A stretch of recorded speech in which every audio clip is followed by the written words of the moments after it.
आज तुम्हारा जन्मदिन है, तो इस जन्मदिन को कुछ अलग ढंग से मनाना। इस बार का जन्मदिन कुछ इस तरह से मनाना कि झोपड़पट्टी या गरीब बस्ती में जाना और वहाँ किसी गरीब की छोटी बच्ची को गोद लेना और उसके नाम बैंक में 15,000 रुपये डालना। जब वो बच्ची शादी लायक हो जाएगी तो तुम्हारे 15,000 रुपये भी बढ़कर लगभग 1 लाख हो जाएंगे। फिर तुम उन रुपयों से उसकी शादी कर देना। बस यही जन्मदिन का तुम्हारा तोहफा होगा। अगर आप बुद्धिशील हैं और जीवन में कुछ करना चाहते हो तो मेरी 2 बातें हमेशा याद रखना। पहली ऑनेस्टी और दूसरी क्वालिटी। हर कार्य को अपना कार्य समझकर ईमानदारी से करना। कैसा भी प्रलोभन मिले लेकिन अपनी ऑनेस्टी ईमान नहीं छोड़ना।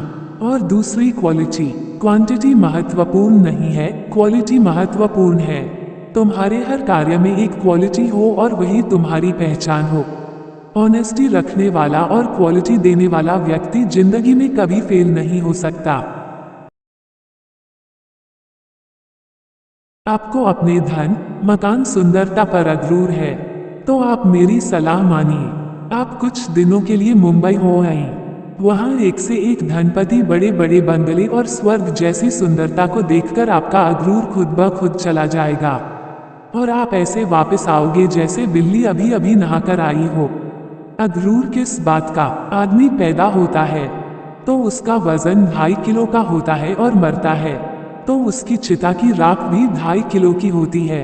फिर इस 2.5 किलो के बीच में 2.5 दिन की उपलब्धियों पर इतना अहंकार क्यों? अहंकार शब्द कान में पड़ते ही हमारा ध्यान हिटलर और रावण की ओर चला जाता है। ये दोनों ही असीम शक्तिशाली थे पर इन्हें अपनी शक्ति का खूब अगरूर था। परिणाम इन दोनों का ऐसा पतन हुआ कि इनकी कहानी अहंकार के पतन की कहानी बन गई। अहंकार और ताकत में कोई खास फर्क नहीं है। ये दोनों वस्तुओं और आदमियों को अंदर से खोखला कर देती हैं। धन रुपया पाप नहीं है।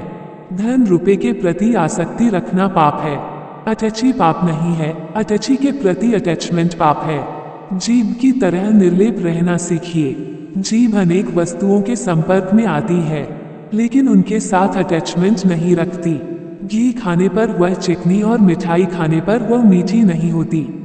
सम्यक दृष्टि भी जीभ की तरह अनासक्त रहता है। वह संसार में तो रहता है लेकिन उसके मन में संसार नहीं रहता। वह कीचड़ में कमल की तरह अनासक्त रहता है। मुनिश्री, पत्नी से मेरी बनती नहीं, बच्चों से भी बनती नहीं, नौकर चाकर से भी मेरी बनती नहीं है। मैं सोचता हूँ क्यों न मैं आपके संग में सम्मिलित हो जाऊं। क्या आप मुझे संग में रखेंगे?